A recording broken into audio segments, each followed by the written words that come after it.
হিরণ না দিলীপ ঘোষ, বিজেপির প্রার্থী হিসেবে কাকে চান মানুষ? দিলীপ ঘোষের স্বমহিমায় ফের রাজনীতিতে ফেরা নিয়ে কি মত খড়গপুরবাসীর? এই ধরনের একাধিক প্রশ্নকে সামনে রেখে আমরা পৌঁছে গিয়েছিলাম খড়গপুরে। দীর্ঘ কয়েক মাস নীরব থাকার পর ফের রাজনীতিতে সক্রিয় হয়ে উঠছেন দিলীপ ঘোষ। একসময় এই খড়গপুর থেকেই তিনি বিধায়ক হন, পরবর্তীতে নির্বাচিত হন সাংসদ। বর্তমান রাজনৈতিক পরিস্থিতিতে তার ফের সক্রিয় হওয়া কতটা প্রভাব ফেলছে তা জানতেই খড়গপুরের সাধারণ মানুষের মতামত। দিলীপ দা 2000 দীর্ঘদিনের পার্টির কার্যকর্তা। দিলীপ দা দীর্ঘদিনের পার্টির কার্যকর্তা। উনি যখন সভাপতি, আমাদের রাজ্য সভাপতি ছিলেন, তাই রাজ্য সভাপতি থাকার পর থেকে উনি 19 সালে পার্টির যে উত্থান, সে পার্টির উত্থান ওনার হাত ধরেই হয়েছে।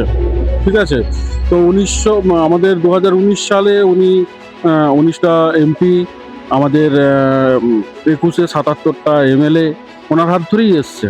তো অবশ্যই ওনার গুরুত্ব বাড়া উচিত, ওনার গুরুত্ব বেড়েছে, এটা খুবই ভালো জিনিস। 2026-এ খড়গপুরে অবশ্যই বিজেপি জিতছে। বিজেপি জিতে আছে, এমএলএ আবার জিতবে। শুধু খড়গপুরে নয়, আমাদের পুরো পশ্চিমবঙ্গেই পরিবর্তন হচ্ছে, পুরো পশ্চিমবঙ্গে বিজেপি আসছে, এই একদম হাওয়া চারদিকে চলছে। আর বিজেপি অবশ্যই 2026-এ ক্ষমতায় আসছে। দেখুন, দিলীপ দা তো আমাদের 2018 সাল রাজ্য সভাপতি ছিলেন। তো দিলীপ ঘোষের গুরুত্ব বাড়া তো স্বাভাবিক বিষয়, কারণ দিলীপ দা আমাদের 19টা এমপি করেছিলেন। তারপরে আমাদের 2021 সালে 77টা এমএলএ করলেন।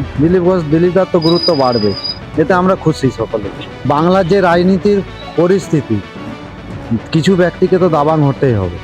যেমন দিলীপ দাকে দাবাং, যেরকম স্টাইলে দিলীপ দা রাজনীতি করেছেন বিগত সময়, আবার দিলীপ দা ওই দাবাং স্টাইলে যদি আরও রাজনীতিটা শুরু করে, তাহলে আমাদের আরও কর্মীরা কাজের মধ্যে আরও কর্মীরা কাজে বাড়বে, প্রতিটা কাজে বাড়বে। দিলীপ দা যদি যেরকমভাবে আগে রাজনীতি করে আসছে, সেম রাজনীতিটা করাটাই দরকার আছে।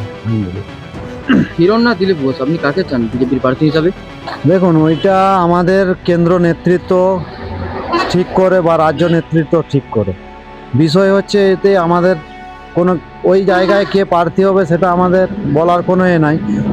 আমরা বিজেপি করি, আমাদের বিজেপি যে ক্যান্ডিডেট হবে, আমাদের পদ্ম ফুলে যে দাঁড়াবে, সেই আমাদের ক্যান্ডিডেট, সেই ঘোষণা রাজ্য কেন্দ্র নেতৃত্ব যা ঘোষণা করবে সেটাই আমরা তাতেই রাজি।